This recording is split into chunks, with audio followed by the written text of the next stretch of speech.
In the very last book of the Bible, the book of Revelation, there's a number, just one number, but it's a number that has sparked centuries of debate, mystery, and honestly, a ton of fascination. It might just be one of theology's most captivating puzzles. 144,000. That's it, but from this single number, we've gotten countless theories, really fierce arguments, and even entire religious movements. It just shows up in the text, sealed, set apart, and apparently destined for a huge role in the end times. So, the big question, the one everyone asks, is who are these people? I mean, are we talking about 144,000 actual ethnic Jews from the 12 tribes of Israel? Or is the number just a symbol, standing for the entire church throughout all of history? Okay, let's dive into this. For literally centuries, this whole debate has been kind of stuck. It's been locked in this theological stalemate, really, with two major and totally opposing viewpoints. You were pretty much in one camp or the other. There was no middle ground. So on one side, you have the literalists, which is a view you'll often hear called dispensationalism. The idea here is that the church gets raptured, poof, gone from earth, before a final 7-year tribulation. And in that time, God handpicks 144,000 ethnic Jews to spread the gospel to the world that's left behind. Then, on the other side, you have the symbolic view, which is really common in amillennialism. This camp says the number isn't literal at all. It's a code. Think about it. 12 for the tribes of Israel, times 12 for the apostles, times 1,000 for completion. It represents the entire perfect number of all of God's people, the whole church. And this table just lays out the conflict perfectly, right? For the literalists, they are completely separate from the church. For the symbolists, they are the church. Their whole identity, their mission, it's night and day. So you can see why these two views have been almost impossible to bring together. It really seems like you have to pick a side. But what if you don't? What if the answer isn't either or? What if there's a third way of looking at this that could actually break the deadlock?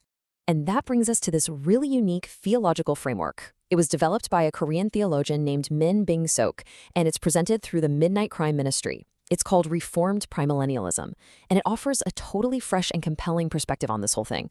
So this view kind of charts a new path by taking the best of both older views.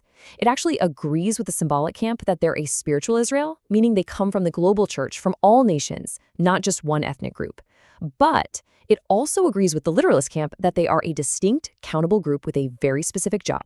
So they aren't all the saved people, but a select group of servants chosen from the body of believers for a special mission. So the crucial point here is this isn't about who gets into heaven. It's not about salvation. It's about who gets called to serve. The source text really hammers this home. This is a mission-based category, not a salvation-based one. It's all about a unique role during a final, critical moment in history. Okay, so if they're like a spiritual special ops team, what's their mission? Let's keep going, because this theory connects them to another really mysterious figure in the book of Revelation. Now here's where it gets really interesting. This interpretation says that the 144,000 are the two witnesses. Now, two here isn't meant to be two literal people. Think about ancient law. You needed two witnesses for a testimony to be legally valid. So two represents a prophetic community, a powerful, united group that's acting as God's official witnesses on earth. And this timeline just illustrates their journey perfectly. For the first half of that 7-year tribulation, this group prophesies with total supernatural protection. Then, their mission is done, they're martyred, but 3.5 days later, boom, they're resurrected and ascend to heaven. Their departure is actually the signal for the final, most intense part of the tribulation to begin. And then, at the very end, they come back with Christ as his victorious heavenly army. Now, this interpretation doesn't just redefine the 144,000, it also completely flips the script on another iconic image from Revelation, the rider on the white horse, the very first of the 4 horsemen of the apocalypse. For ages, the debate has been stuck right here. Is the rider on the white horse a good guy, representing Christ or the gospel spreading victoriously? Or is he a bad guy, the Antichrist, bringing a fake peace before unleashing war, famine, and death? This theory offers this fascinating third option. The rider isn't a single person at all. Instead, the white horse and its rider are a symbol for the powerful, world-changing gospel movement led by the 144,000. They are the ones who ride out at the beginning of the end to win a great spiritual victory.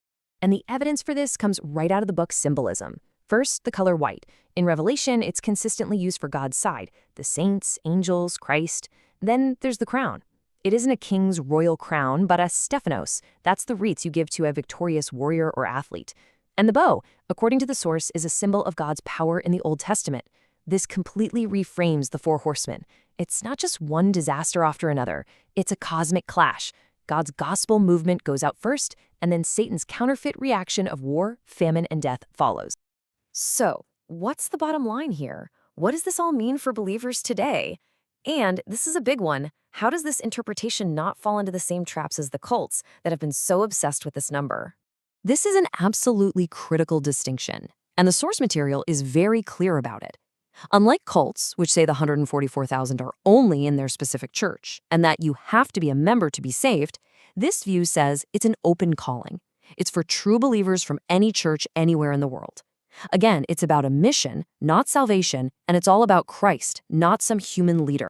So the real value of this framework isn't just about solving some ancient puzzle. It's meant to challenge a passive, wait for the escape hatch kind of faith and inspire a much more active one. It gives a really solid defense against those cult-like ideas, and it recasts Revelation not as just a book of scary stuff, but as a story about the church's final victory and hope. You know, when you strip away all the theories and the numbers, it all boils down to this one simple, powerful description. The defining quality of the 144,000 is just this. They are the ones who follow the Lamb, Jesus, wherever he goes, period. Total, unwavering commitment. So this whole explainer really leaves us with a final thought. The real challenge isn't about perfectly decoding a 2,000-year-old mystery. It's about a deeply personal question. Forgetting all the timelines and symbols for just a second, the question this idea poses to every single believer is pretty simple. Are you prepared to follow?